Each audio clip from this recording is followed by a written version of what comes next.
제가 봉독해 올리도록 합니다. 여호와여, 나의 말에 귀를 기울이사 나의 심정을 헤아려 주소서. 나의 왕, 나의 하나님이여, 내가 부르짖는 소리를 들으소서. 내가 주께 기도하나이다. 여호와여, 아침에 주께서 나의 소리를 들으시리니 아침에 내가 주께 기도하고 바라리이다. 주는 죄악을 기뻐하는 신이 아니시니 악이 주와 함께 머물지 못하며 오만한 자들이 주의 목전에 서지 못하리이다. 주는 모든 행악자를 미워하시며 거짓말하는 자들을 멸망시키시리이다. 여호와께서는 피 흘리기를 즐기는 자와 속이는 자를 싫어하시나이다. 오직 나는 주의 풍성한 사랑을 힘입어 주의 집에 들어가 주를 경외함으로 성전을 향하여 예배하리이다.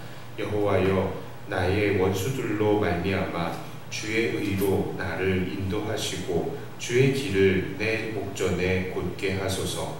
그들의 입에 신실함이 없고 그들의 심중이 심히 악하며 그들의 목구멍은 열린 무덤 같고 그들의 혀로는 아첨하나이다. 하나님이여, 그들을 정죄하사 자기 꾀에 빠지게 하시고 그 많은 허물로 말미암아 그들을 쫓아내소서. 그들이 주를 배역함이니이다. 그러나 주께 피하는 모든 사람은 다 기뻐하며 주의 복으로 말미암아 영원히 기뻐 외치고 주의 이름을 사랑하는 자들은 주를 즐거워하리이다. 여호와여, 주는 의인에게 복을 주시고 방패로 함같이 은혜로 그를 호위하시리이다. 아멘. 본문의 다윗은 새벽에 주님께로 나아갑니다. 이 3절에서 아침에 라고 말을 하고 있지만 이것은 원문에 보면 사실은 새벽에 가까운 시간입니다. 다윗은 이 새벽부터 하나님께 자기의 답답한 심정을 호소하고 기도하려고 나아갑니다. 얼마나 답답했길래 이렇게 새벽에 하나님께 나아가게 되는 것일까요? 자, 어쩌면 긴 밤 동안 그 답답한 마음으로 다윗은 잠도 제대로 못 잤을 것이라고 생각이 듭니다. 자, 4절과 7절의 이 중심 주제는 자기를 돌아보는 다윗이라고 할 수 있습니다. 1절과 3절까지는 하나님께 나아가는 다윗이라고 볼 수 있다면 4절과 7절은 이제 자기를 돌아보는 다윗이에요. 이 하나님 앞으로 나아가면서 다윗은 자기를 돌아봅니다. 하나님께서 싫어하시는 것은 무엇이지? 내가 하나님 앞에 바로 설 수 있을까? 하고 이 죄악과 오만과 거짓말과 피 흘리기를 즐기는 것을 싫어하시는 하나님을 다시 기억해냅니다. 그러나 그의 결론은 무엇이었습니까? 7절에 보니까요. 오직 나는 주의 풍성한 사랑을 힘입어 주의 집에 들어가 주를 경외함으로 성전을 향하여 예배하리이다. 자, 다윗은 오직 풍성한 하나님의 사랑만이 자기를 주의 집에 들어가 주를 예배할 수 있게 한다라고 말을 합니다. 참고로 말하자면 이 다윗의 시대에는 성전이 없었죠. 자, 그렇다면 지금 다윗이 들어가는 성전은 무엇입니까? 바로 여호와의 언약궤를 두기 위해서 만든 장막인 것입니다. 다윗은 그것을 하나님께서 거하시는 성전으로 귀중하게 여기고 있었습니다. 어쨌든 다윗은 하나님의 풍성한 사랑만이 자기를 하나님의 성전에 들어갈 수 있게 해준다고 말합니다. 여기에서 말하는 풍성한 사랑이란 이런 말은요, 원어로 우리가 잘 알고 있는 이 헤세드라는 단어예요. 즉 풍성한, 그리고 우리를 젖먹이시는 어머니와 같은 공급하심의 사랑을 말하는 겁니다. 풍성한 하나님의 은혜예요. 그렇습니다. 다윗은요, 어떤 삶을 살았습니까? 다윗은 살기 위해서도 거짓말을 했었어요. 살기 위해서 피를 흘렸어야 했습니다. 골리앗을 이긴 자에게 재물과 딸을 주겠다는 이 사울의 이 포상에 욕심을 냈었던 사람이죠. 욕심을 내었기 때문에 주변 사람들에게 계속 물으면서 이야기를 합니다. 골리앗을 죽이면 뭘 준다고요? 내가 한번 나가겠습니다. 그 이야기를 하는 거잖아요. 야망이 있었던 사람이에요.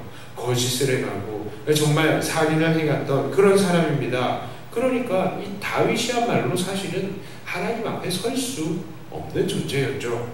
그럼에도 다윗은 하나님 앞에 담대히 나아갈 수 있습니다. 왜 그렇습니까? 바로 하나님의 풍성한 은혜로 하나님 앞에 서게 하기 때문입니다.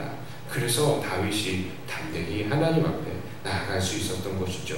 자, 그 다음에 8절부터 10절 속에서는요, 이제 다윗은 하나님께 호소를 합니다.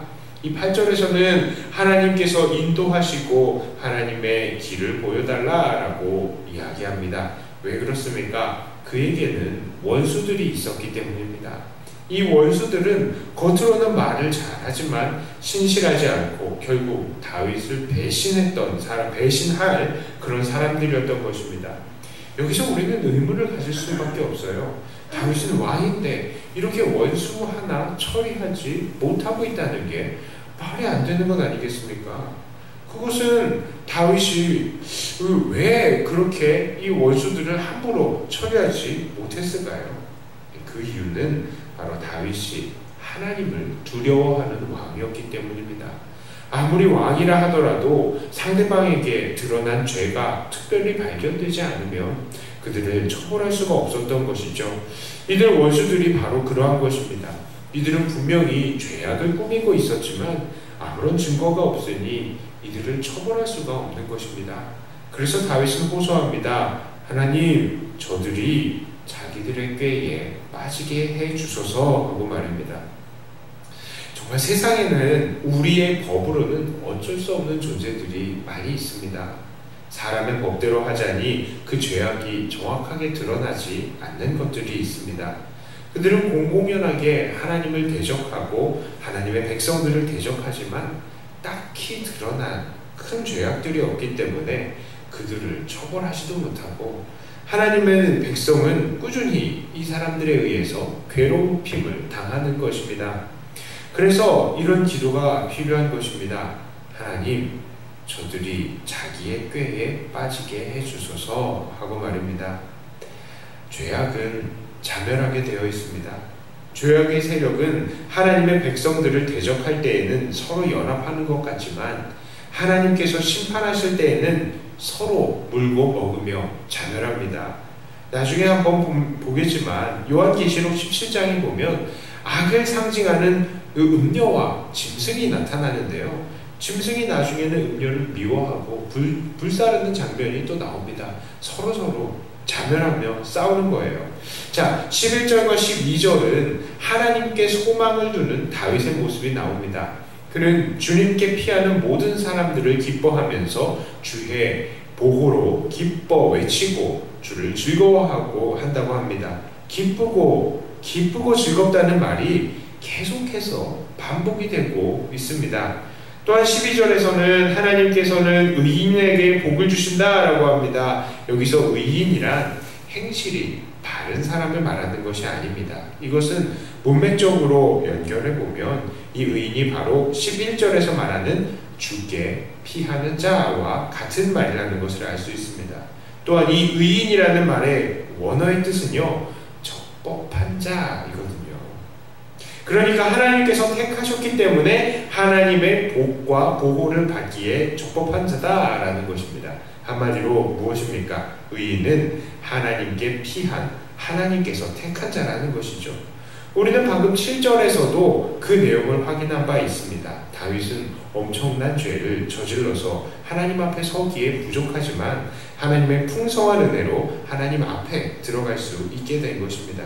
아무에게나 이런 기회가 주어지는 것이 아니라 하나님께서 택한 의인만이 그렇게 예배할 기회가, 하나님께 피할 기회가 주어지는 것입니다. 하나님은 이들 하나님께 피한 택하신 자들에게 복을 주시고 방패로 지키듯이 은혜로 그를 둘러 지키실 것입니다. 은혜로의 뜻은 기쁨으로 기꺼이 호의를 베푼다는 의미입니다. 하나님은 그의 백성들이 하나님께 피하는 것을 귀찮아하지 않으시고 오히려 기뻐하십니다. 어떤 사람들은 이런 사소한 것까지 하나님께 기도해야 되는가? 하나님께서 귀찮아하시지 않으실까? 이렇게 하나님을 오히려 위해 주시는 분도 계시는데요. 그런 건 정말로 인간적인 생각입니다. 하나님은 우리가 하나님께 나아오는 것을 너무 좋아하시고 기다리고 계십니다. 그래서 우리가 하나님께 달려가면 아이고 뭐하다 이제 왔냐 하면서 우리를 기뻐 받아주시는 것이죠. 그리고 이렇게 우리를 기뻐 받아주시는 하나님의 모습을 11절과 연결해 보면 이렇습니다. 11절에서는 하나님께 피하는 자들의 마음이 즐겁다라고 합니다. 그러니 이 상태가 어떤 상태이냐? 하나님께 피한 사람은요, 그 피한 사람도 기쁘고 이 피한 자들을 받아들이시는 하나님도 기뻐하시는 상태인 겁니다. 하나님께 피하면 하나님도 즐겁고 나도 즐거운 상태가 되는 것이죠. 자, 오늘 이 시편 5편의 이 강조점은 이것입니다. 첫째는요, 하나님께 택한 자들이 하나님께 피할 수 있다는 거예요. 우리가 지금 이 자리에 나왔습니다. 우리의 힘으로 나온 것 같지만, 그리고 우리는 아무 자격이 없는 것 같지만, 자, 다 나올 수 있는 이유가 있죠. 하나님께서 택하신 자이기 때문입니다. 자, 두 번째 이 내용은요, 하나님께 피한 자들은 마음이 기쁘다라고 합니다. 그렇죠. 하나님께 피하면 마음이 기쁘죠. 하나님께서 용서하시고 안아주시고 우리의 기도를 들어주시니까요. 자, 그런데 무엇보다도 세 번째로 하나님께 피하면 하나님께서 가장 기뻐하십니다. 그것을 우리가 더 기억해야 돼요. 이게 바로 시 5편의 이 내용인 것입니다.